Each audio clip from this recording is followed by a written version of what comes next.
Thank you. It's a great pleasure to be here with you. I want to say at the beginning that the research I'm going to talk about has been contributed to by several thousand other individuals. And this includes teachers, it includes therapists, medical doctors, scientists, engineers, many other technical specialists. So understand that I'm here as a representative of this team of people. All of the research I talk about and all of the things I'm going to talk to you about are teamwork. It's the work of many people working together to accomplish this. I also want to say that the research in the domain of adult plasticity, the plasticity of the brain beyond early childhood, is very complicated. Several 100,000 scientific reports have been written about this subject. And I can only talk to you about it in a relatively simple way. So understand that behind this is a great body of research. So think of this as a beginning of an explanation about this science. I'm going to talk a little bit about the rules that are governing brain change. And I'm specifically going to focus on the fact that plasticity is designed by the brain to be reversible. That reversible nature is very important for understanding how you could drive the brain that's limited, or the brain that's deteriorated in its function, in an improving or in a corrective direction. And then we're going to talk about how we are trying to apply this science to help children in school, to help people in the workplace perform with more effectiveness and power in their job, to help people in medicine, and to help people in how they manage their healthy life. So 100 years ago, 120 or 30 years ago, the overwhelming belief was that the brain was continually plastic in life. So 120, 30 years ago, this individual, for example, William James, a great scholar of the late 19th century, argued that the brain must be continually changing as we acquire skill and ability. And he analogized it to the repeated use in the development of a skill or ability to be like the formation of a watercourse in a dry landscape. The more the passage of water, the deeper and more reliable the channel. The brain must physically change to account for the acquisition of skill or ability. Many scientists across the late 19th century and the early 20th century conducted experiments that seemed to show that the adult brain was plastic, that is, it was altered or remodeled by our behaviors across the course of life. So the great British scientist Charles Sheridan, for example, argued that as a function of the engagement of the brain, as you acquire a movement ability, you exaggerate the representation of that movement in the brain.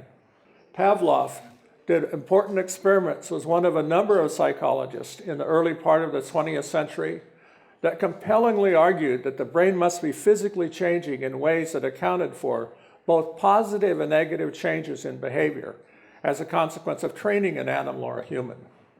The great American psychologist Carl Lashley did many experiments that seemed to demonstrate beyond question that the adult brain was continuously changing itself. Among other experiments, he demonstrated that when he mapped the representation of movement in an adult monkey, and he waited a period of time and remapped it again, the map was different in detail, which meant that the representation of movement must be continually changing as a function of, presumably a function of how the monkey was engaging his movement control across life. In the domain of psychology, many experiments were conducted from the descendants of Lashley, and they demonstrated that the brain was being changed as a function of Pavlovian conditioning, or what's called classical conditioning. When the animal was conditioned, the brain was clearly changed. I pick out Richard Thompson as a leading scientist in this period in the latter half of the 20th century, and Thompson trained many students and conducted many experiments that seemed to demonstrate this fact. But at the same time, beginning in about the 1950s, the mainstream of neuroscience began to deny the fact of plasticity in the older brain.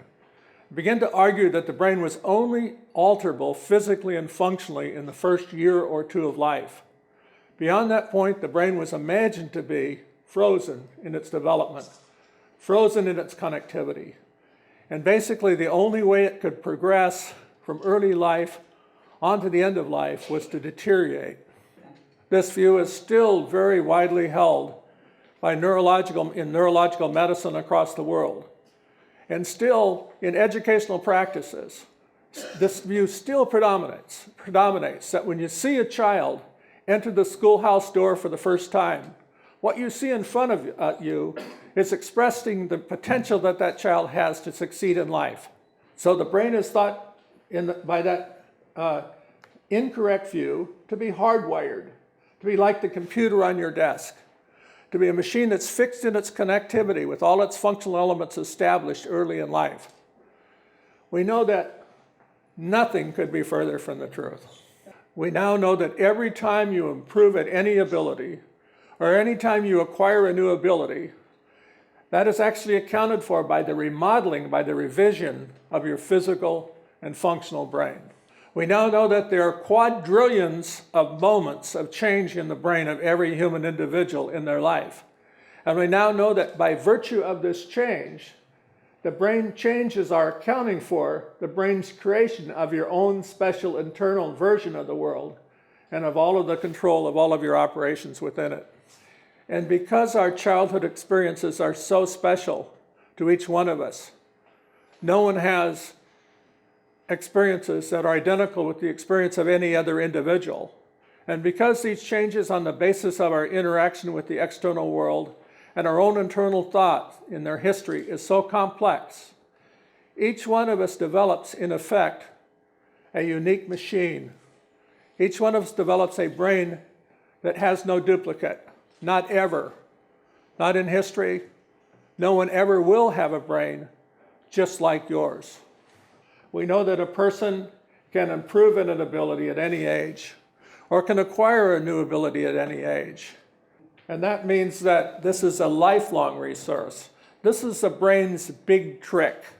The brain's plasticity is a fundamental aspect of its operations, of course. So your brain made both the operational you, everything that you're good at, everything that you can do, everything that is described as refined ability that's special to you has been developed in your brain by it changing itself in your lifetime to this point in life. Now the brain also created the self. And that is a massively self-reference to you as the source of all of the feelings all of the sensation, all of the feeling that you have, and the source of all of the thought, as the source of the action. Because millions of times a year, the brain is referencing you, associating you by physical change with all of the things that are happening to you. So you're identified and are emerging from this process as a centered self. From these massive processes of self-reference, you quickly extend that reference to other things that are close to you. And those are to the people around you that you're especially strongly attached to, the things around you that are especially strongly connected to you in your culture and in your life. You could say that that self is built for attachment. It's built for connection with other individuals who grow into you as a part of yourself. All of this is occurring as a product of brain plasticity. And whatever your age, the functional you and the centered self are a work in progress. Every one of us has the power to be stronger, to be more effective in our operations next week, next month, next year, as opposed to today. So this is a great gift that we have. It's a great asset that we have. It's our greatest asset. We're foolish not to make effective use of it, not just for ourselves, but for the people that we're trying to help in our professions and in our life, and the people we love. So through brain change, You've acquired and refined all of the special skills and abilities that define the unique person that you are. And I'd like to talk about that brain change in relation to in relation to a skill and ability that we've all acquired, and that's the ability to read. So as you acquired your ability to read, you created within your brain, through brain change, a reading brain. We can look down into your brain, and I've highlighted several areas here, but I could have highlighted 6 or 7 areas where you can relate activity changes that occur as you acquire reading that clearly relate to the performance of reading. For example, in reading a Western language, you have this area in the more posterior brain where the fundamental translation between the sound parts of words to the visual representation of those words by letter, where that fundamental translation is being made. In this more anterior area, the activity is very strongly correlated with the translation of the written words, the meaning of words, word by word, as the words flow by. If we look in non-readers of the same age, we can see no activity or not significant activity in these same areas. Now, much of reading in a language like Korean is dependent upon the translation of word sounds, again, into their letter representation. Much of it is based upon this similar phonic translation, although you also have a strong visual side to your reading. It turns out it's relatively easy to train most children in a Western language who can't read to read by training them on a computer.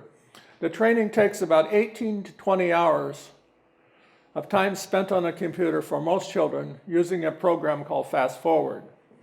And as a consequence, in such a child, when you look in their brain, you see the activities of a reading brain emerge. Activity in this posterior area, for example, activity in this anterior area. Even though this child has not been trained specifically to read. Most children that fail to read or to acquire the ability to read in a Western language have a fundamental problem in how their brain is representing the sound parts of words that are translated by letter.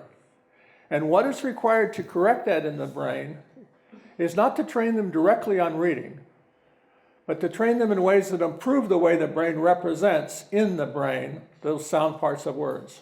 Now, you might notice that there's a small, strong area just below this circle, and we see that in every child that's just acquiring this ability. So if we looked earlier in these readers, we have also seen stronger activity, but within several weeks or months of effective reading, this activity moves up to within the circle, and we know this will occur here as well.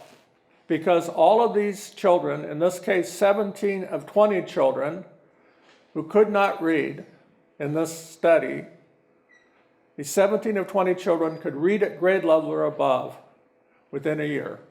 In the United States, we've trained more than 6 million children using this strategy. I use this example in part to explain that when you think about why someone struggles, a child or an adult, with a limitation or with a neurological problem, you need to understand why they struggle.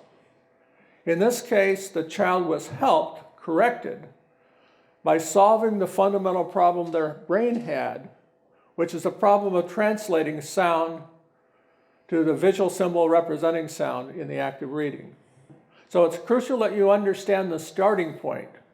It's crucial you understand the weakness in neurological terms to know how to address problems that apply in learning or in performance in children or in adults who struggle. Now, I want to go from this to talk about a key aspect of plasticity, and that's its reversible nature. And I want to say that I could take any one of you and I could train you in a way that would relatively rapidly turn your hand into a useless claw. I could take any one of you and I could train you and destroy your ability to understand what I say. Or I could change the training and I can improve your ability to control your hand or to identify felt objects in your hand, or to use your hand for some special skill or ability. Or I could take any one of you, in a relatively short period of time, I could make major progress in helping you understand my English. Plasticity is designed to be reversible. It's just as easy to drive changes in a negative as in a positive direction. It's also important to understand that reversibility is far beyond the consideration of the brain's connectivity. It involves many, many other aspects of the physical and functional brain. So in talking about correcting the brain, it's important that you understand a little about this process and why it was designed this way. So we've studied these processes in two ways. First, we compare rats near the end of life, and this is a very old rat expected to die in about a month. We've looked at about 25 physical and functional aspects of its brain, and we've contrasted them with the same 25 aspects of the brain of an animal in the prime of life. We've done many of the same experiments in humans, comparing the old brain with the young brain in the human model.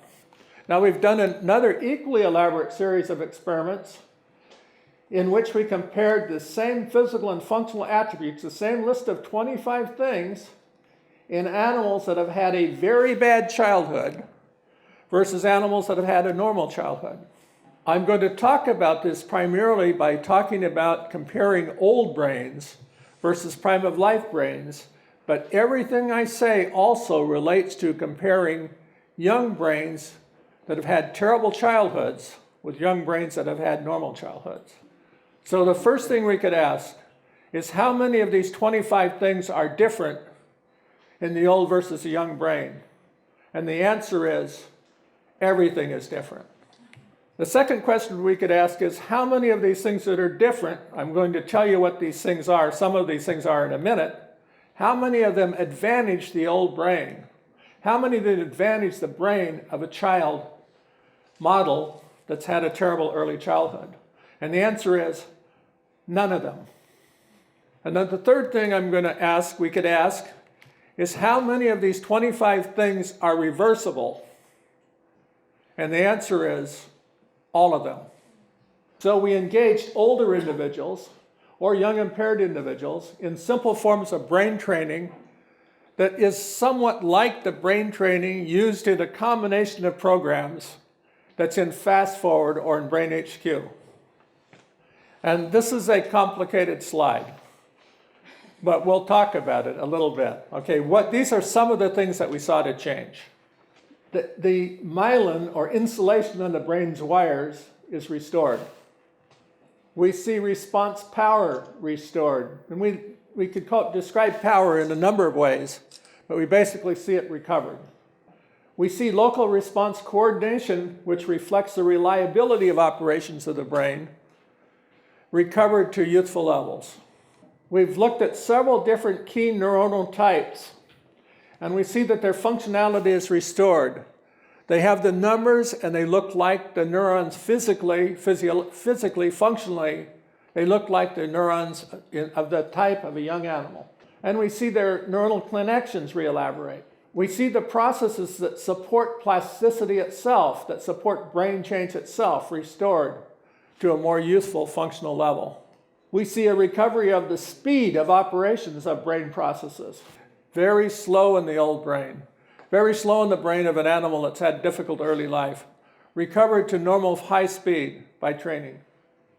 We see both the orderliness and precision of the representation of the elementary inputs from the eyes, ears, and skin, and we see much more accurate representation of complex feature combinations restored to look like the brain of a young animal. And we see many, many other things restored. So here are a few examples. Maybe you can sort of see that a young animal, well, it's difficult to see. This is a marker of the creation of new myelin. This is insulation on the wires of the brain. It's relatively strong in the young brain. You can see it's weaker in the old brain, and it's recovered its strength in the young, old trained brain. Here's a measure of local response correlation. The old brain is shown in the red. The young brain is shown in the black. The old trained brain is shown in the blue. We have to train the young brain. If we do train the young brain, it leapfrogs again over top the old trained brain. But we can drive the old brain near this. These animals are about to die, and we can drive their performance to exceed the performance of a young untrained animal.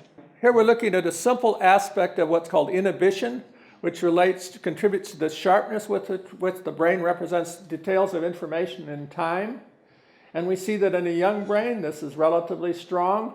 The bluer and the more yellow and blue, the stronger. We see it's degraded in an old brain. We see it's completely recovered by training the old brain. And again, we have to train the young brain for it to be stronger than the old trained brain. This is one of several neuronal populations that we reconstructed in these animals.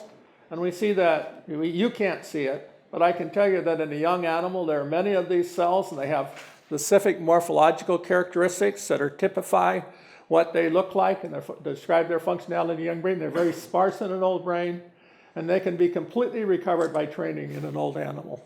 Now, these changes are not limited to connectivity. I'm largely describing things that are beyond connectivity, and here's an example of one of a series of things that's beyond connectivity.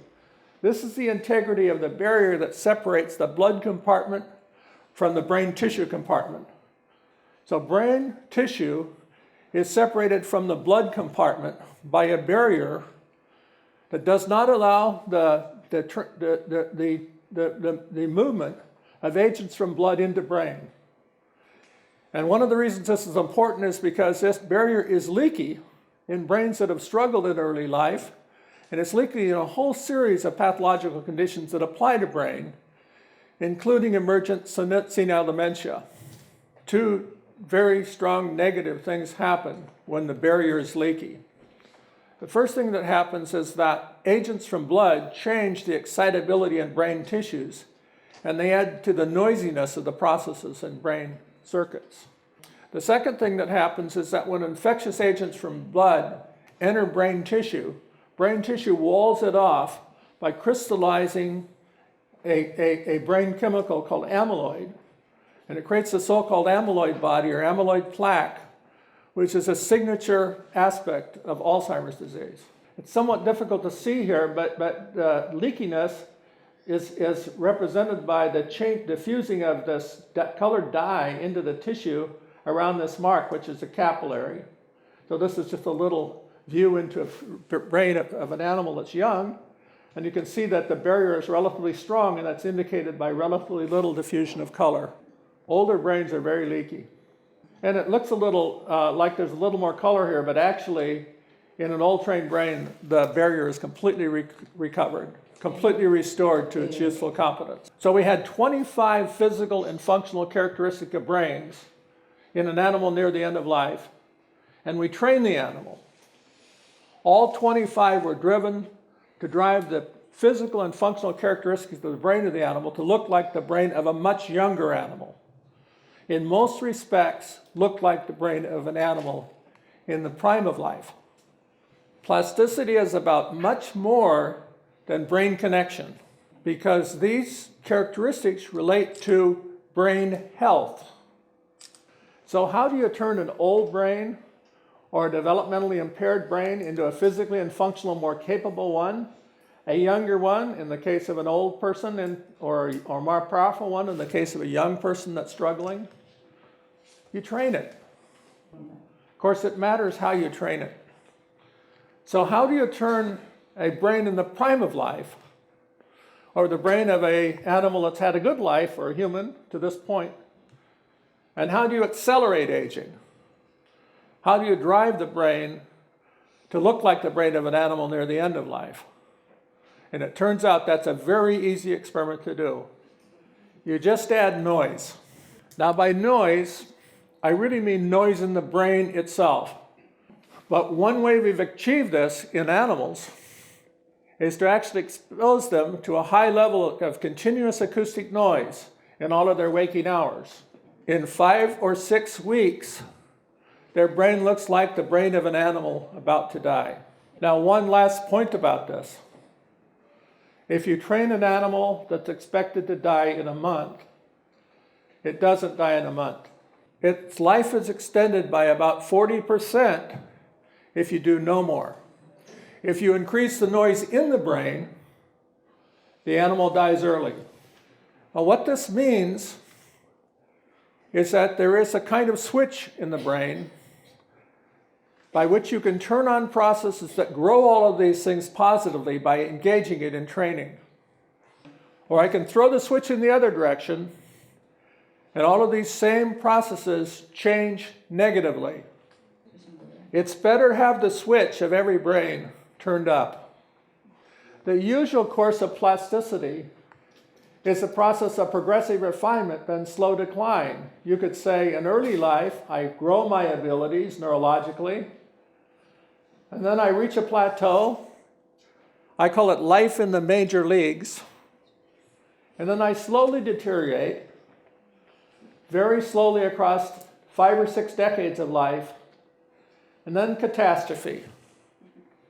But these studies of plasticity in animals and humans support the belief that, in fact, what should be possible is to drive every child to a higher level at a faster rate and keep them there indefinitely, or you could say maybe even continually grow ability to the end of their physical life. So you could say, well, why is it designed this way? Why is plasticity designed to be bidirectional? I believe it's designed to assure that we sustain overall neurobehavioral control, because what controls it is getting the answer right. Getting that answer right is a key to human survival. And of course, we come from human history when these issues of human survival were much more immediately important to all of us.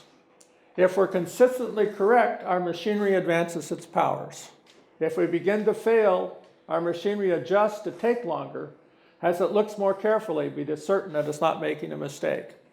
Older individuals actually sustain the basic control of their operations. They get the answer right, even while the fundamental characteristics of their brains may be progressively and in the end radically deteriorating.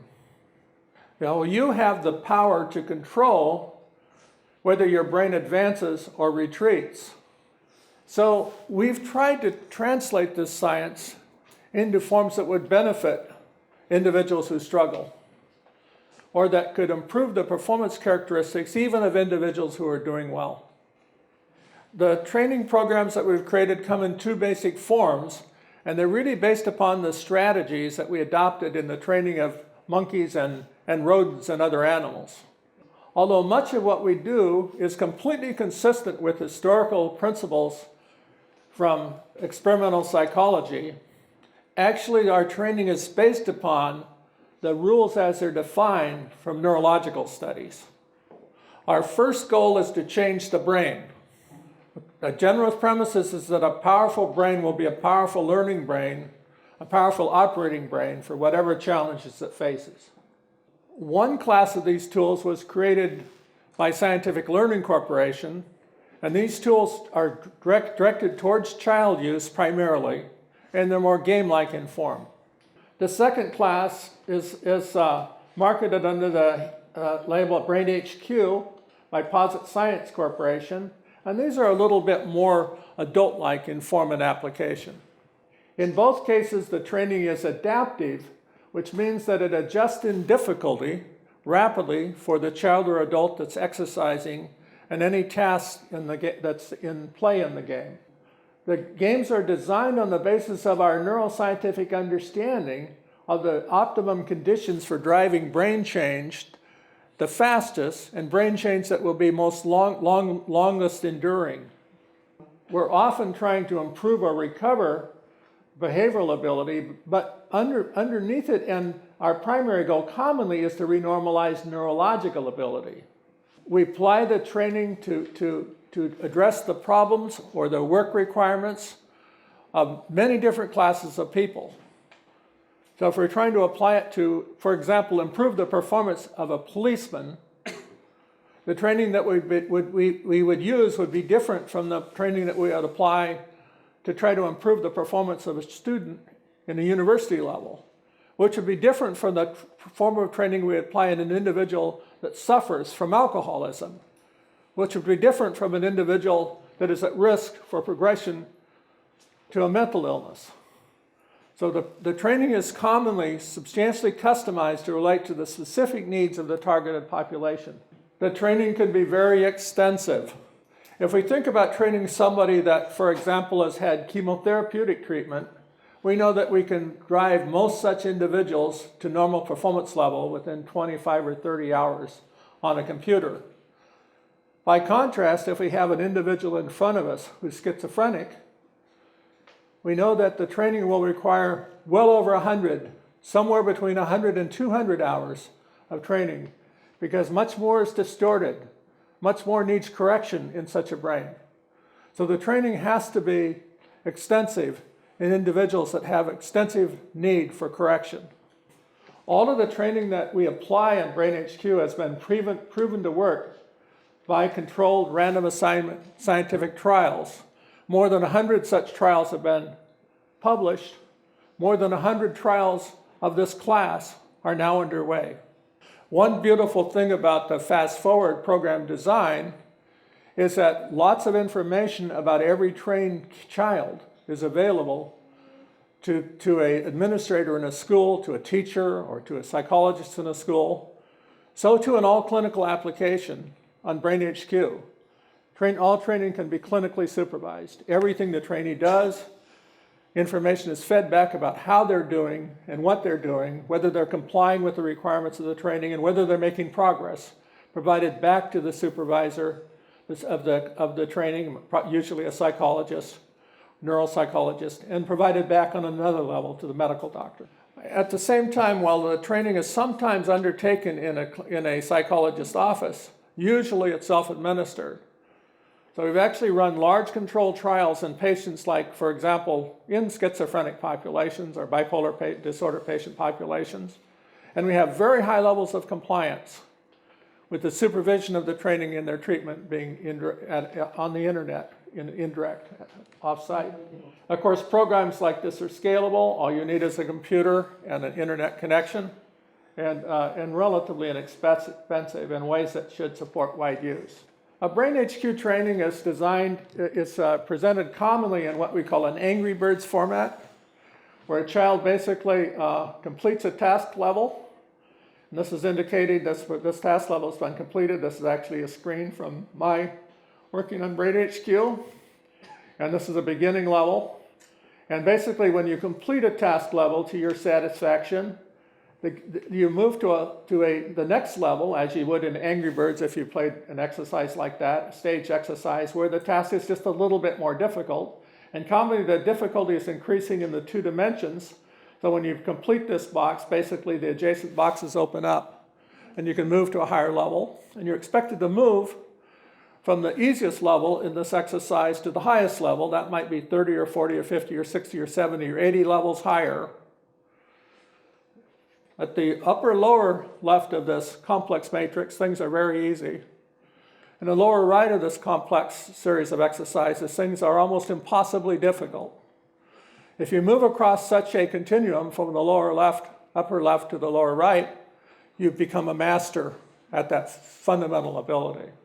Now I could show you these in action, but it would be more meaningful to you if I did that. But this is just looking at a start screen from a lowest level of operation in this game. What's going to happen in this game is in the middle, when I push the start button, you're going to see a briefly flashed picture of this car or this truck. You have to remember which one it is and report on it. And initially it's going to be presented to you for a relatively long period of time.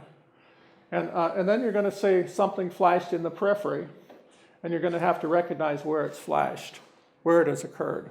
And initially you're going to see the second thing flashed in the periphery relatively close to where you're looking in the center of gaze, right in front of your nose. And then following a staircase progression, things are going to get faster. They're going to get more and more. They're going to occur so that you're going to see a briefer representation of the car or the truck. And a briefer period of time is going to occur before you see an image flashed in the periphery, and it's going to appear for a briefer and briefer period of time. And you're going to reach a point where you simply can't do it. You simply cannot identify whether you've seen a car or truck or identify the location of the stimulus in the periphery because things are just occurring at too high a speed for you to track them. With this divided attention task, identifying something directly in front of you and then something occurring in a surprising location around the visual periphery. But just as in Angry Birds, you can get better. You can try again. And then things get harder level by level. So one of the ways they can get harder is you can change the background so that it can be harder to see the truck and the car against the background, and harder to identify the occurrence of and there can be many other stimuli that you have to distinguish the occurrence of this from. And then it can get harder because these stimuli can move farther and farther out in the periphery, or in a more and more unpredictable location out in the periphery, and you still have to find it. You still have to find it. And now things are occurring very rapidly. Why would I train your brain to do such a thing? When the average American is 60 years old, they've lost 1/4 of the command of the visual field in front of them. When the average American is 70 years old, they've lost half of the visual field in front of them. Old Americans go from having big TV to little TV. Much of what happens in the world, they miss. It takes very surprising things, very close to where they're looking, to attract their attention. They have many more traffic accidents in their automobile because they don't see anything coming at them from the side. If they see it, they're slow to respond. All of this is completely recoverable. It's better to live in a world where you see things. Now, part of this process is that when you work at these exercises, you can be informed about how you do in relation to the rest of the human race. So these are my scores, and you can see that I'm 75 years old, and my overall score, I'm in the 90th percentile. On the other hand, I can look at my score in relation to the average 40-year-old, and I feel very good about that. So I just want to say that we've tried to apply this science to try to drive the brain physically in a physically corrective direction. And one of the main things that we're trying to do is to recover brain health in which it protects people from the onset of dementia.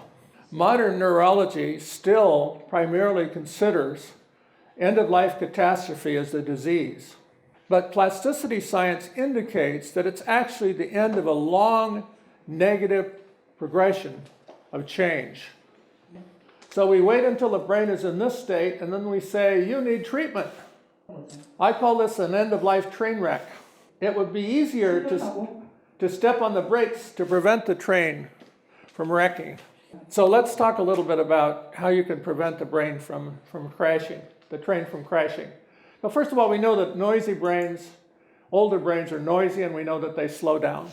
So this is from a study from a professor who studied thousands of people as a function of age, and one of these lines is brain speed, processing or perceptual speed. That's one of these lines.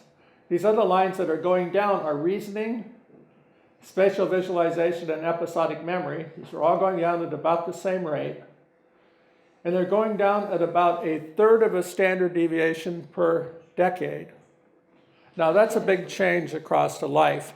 From about age 30 when you're at your peak, to age 60 you've moved a standard deviation in relation to people of a younger age. This is why nobody can still play professional baseball when they're 40. It's why grandparents almost always lose after a while to any game they play with the grandchild. It becomes very important in old age. You're slow, you're imprecise, you're inaccurate, just like those old rats. Now it turns out that it's easily altered positively by training. So this is training on a brain HQ exercise in which people of all ages have been trained about the same amount, and we look at their gains. And first we're looking at the performance before they're trained, and that's seen in the red. Just like in rats, the older, the poorer. Up is poor. Age 20, age 90. Then they're trained at this task, which is driving changes in brain speed, and we see that everybody improves. Any age, 20-year-old improves, 30-year-old, 40-year-old, 50-year-old, everyone improves about the same amount. Now, if we just look at a 70-year-old, and we say how much have they improved in relation to an untrained 20-year-old, their performance now matches the performance of an untrained 20-year-old. Now, just so you know, if I train the 20-year-old, of course, they're better, but I don't have to stop training the 70-year-old either. I can train more and drive them to a higher performance level. Ultimately, if they're trained equivalently, the 20-year-old will be significantly better than the 75-year-old, but the 75-year-old will also be significantly better than the 25-year-old. Now, it's important to know that performance gains like this, which are gains in attention and speed, must arise from a series of physical changes that are like those documented in rats. Now, we've looked at about 50 elemental abilities that we can translate like this into dimensions of the physical and functional nature of the processing of the brain. And we see that every one of them is trainable in old animals in the same way. So this is a speeded divided attention task, a multitasking task. This is remembering faces. This is searching for in a complex visual environment. This is phoneme discrimination. This is a working memory task. This is syllable identification. This is visual tracking. In every ability, we see that older is poorer, and the up four panels, poorer is up, and the bottom four panels, poorer is down, older is poor, older is poor, older is poor. But in every instance, we see individuals of an older age driven back in their performance to be better or equal to individuals of a younger age. Now, these are relatively elemental skills and abilities, and when we translate these to more complex ability, we do not see gains to this high a degree. So if we're looking at some more complex or higher level skill that might relate, for example, to some aspect of executive control, we commonly see gains that would translate to 15 or 20 years of improvement, but almost never to moving the performance back to the performance level of a 20-year-old or a 30-year-old. I might say that one of these forms of exercise has been used in a large controlled trial in which people were trained in this exercise for between 10 and 18 hours. I showed you the training effects on these exercises in the slide I showed you 2 slides ago, and showed you that older people got better, a lot better at it by training, and so too did they in this large controlled trial. With training, their processing speed was twice as fast. These people were near their 75th birthday when they began, and a year later, after 10 hours of training, they looked at their processing speed again, and they saw it was still twice as fast. At that point, half of this group was given a booster shot of training of 2 to 4 hours. 2 more years pass. Now they look at the processing speed again. Everybody is still almost as fast as they were at the end of the initial training. But still they say to the 370 people that got the first booster shot, I'll give you another 2 to 4 hour booster training. 2 years later, no more training, they look again. They see that the brain speed is still substantially sustained as it was after the initial training, to about twice as fast as before training. And they see that brain speed now is not as good as at the end of training, but still the trained population is substantially faster than before they were trained 10 years earlier. Here's this data. So half the people have had only 10 hours of training. The other have had 10 plus 2 to 4 hours plus 2 to 4 hours, and then for 7 years, no more training. And what we see on these people is that across this period of time, they've maintained driving safety and mobility. They have quicker reaction times and safer on-road driving. They've had half as many at-fault crashes. This has actually been extended now to 10 years over this period of time from this study. They have improvements in everyday functional performance that still distinguish them from untrained populations or from alternately trained populations 10 years later. They have a much lower incidence of depression, which is common in the senior population, and if depression has arisen, it's in a much milder form. They're doing a better job of managing their life independently. They have better self-rated health, and they actually have lower healthcare costs over this period, about $300 per person per year over this period of this 10 years. And they have less decline in quality of life. But the most important thing that's seen is that even though they have not had any training for the last 7 years, and even though they've had only 10 to 18 hours of training, actually the incidence of dementia is reduced in the people that have had 14 to 18 hours of training by 48%. And for the group that trained for 10 hours and no more training for the next 10 years, the incidence of dementia was 30% less. So what changes then when the brain really struggles in childhood or in old age? And we looked at 25 things, and they all change. So my answer to that is everything changes. Now, what can be advanced by training in a developmentally impaired child? Well, our most complete information still comes from animal models. But in animal models, everything that's limited, everything that's holding the brain back. And what can be reversed by training in aging? We think this also applies to most progressive illnesses. How many of the things that characterize the expressions of these problems can be driven in a backward or reversible direction? We believe the answer is everything. How difficult it is to reverse the course of aging. We're actually pretty shocked when they did these animal experiments. Can such training in humans delay or block the progression of dementia? Well, we still have limited evidence, but the indication indicates that it probably can. Remember that in these studies, the protection against dementia was not anticipated. So no one in these studies was actually trying to prevent dementia.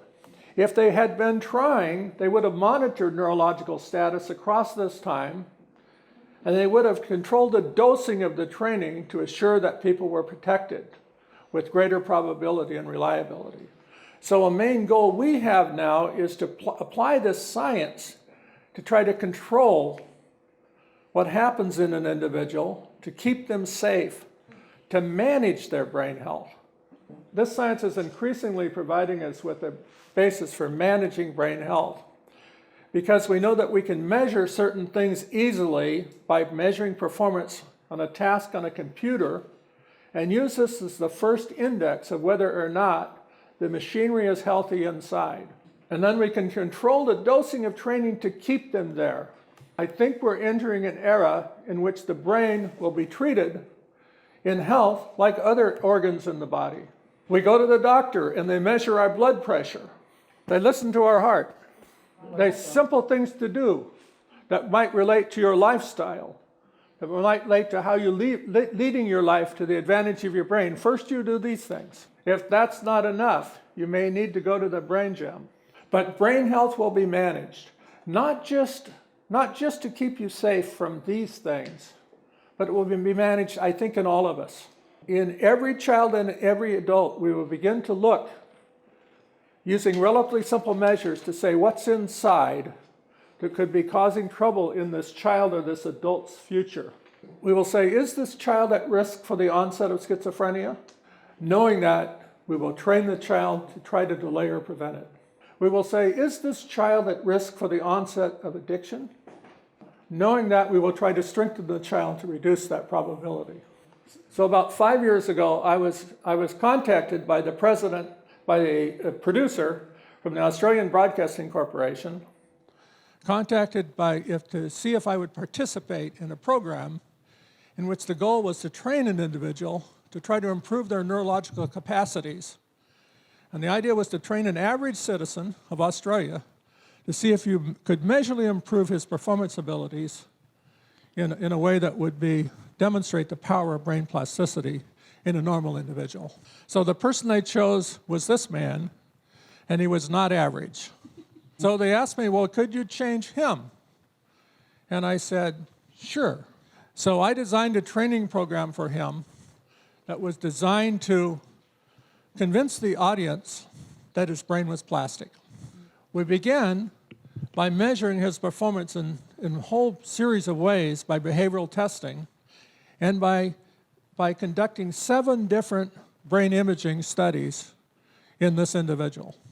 So once he was calibrated, he trained on the computer for about an hour a day for about 35 days, and then he trained for about a total of another 60 hours under conditions of personal coaching. At the end of about 6 weeks, he went to the World Memory Championship in London, and he came in 53rd in the world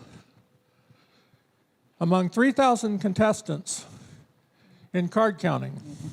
So that means he can take a deck of cards that have been shuffled, he can look at them, and then he can report them in order, forward and backward, and he did that in less than 2 minutes. At the end of the 3 months of training, among other things, he was trained to overcome his fears. And at the end of the 3 months of training, he went into a tank of water, and he performed a task made famous by the magician Houdini, which is escaping from a straitjacket underwater, which required 212 steps, physical actions be repeated in sequence without error, or he drowns within 2 minutes. He did this on the first try. So we measured every aspect of his behavior. He had improved.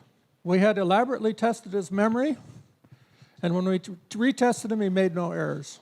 He had very substantially improved attentional abilities. Every place in every study in which we looked at his brain imaging indicated that his brain was operating with more power.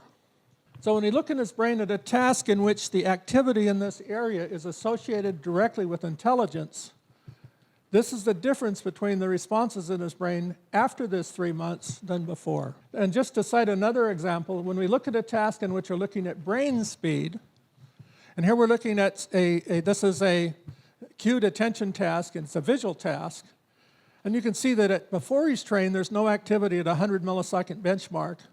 There's strong activity initiated about 60 milliseconds after he's trained. He's approximately doubled the speed of engagement of activity in his brain in this task. And then every moment forward, every slice in time forward, I could show you a movie of the relatively weak activities moving relatively slowly before he's trained, and relatively strongly and relatively rapidly after he's trained. I could take any one of you, measurably improve your neurology by intensive, personalized training. So why don't we think of every child? Why don't we think of every individual? And certainly, why don't we think of everyone struggling or not, like we think about Todd Sampson? Put it another way, you all have the power to be a better and stronger person next year than you are this year. So in that respect, I'm going to end with a little unasked for advice to all of you.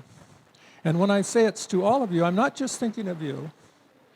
I'm thinking also to the people out there that you might be trying to help. And my first piece of advice is to stop worrying about personal decline and focus instead on personal growth. A piece of advice is to live life to the advantage of your brain. Challenge yourself by seriously improving your performance on all of your mastered skills, and fill your life with a heavy diet of new learning and new skill development. Calibrate yourself on Brain HQ.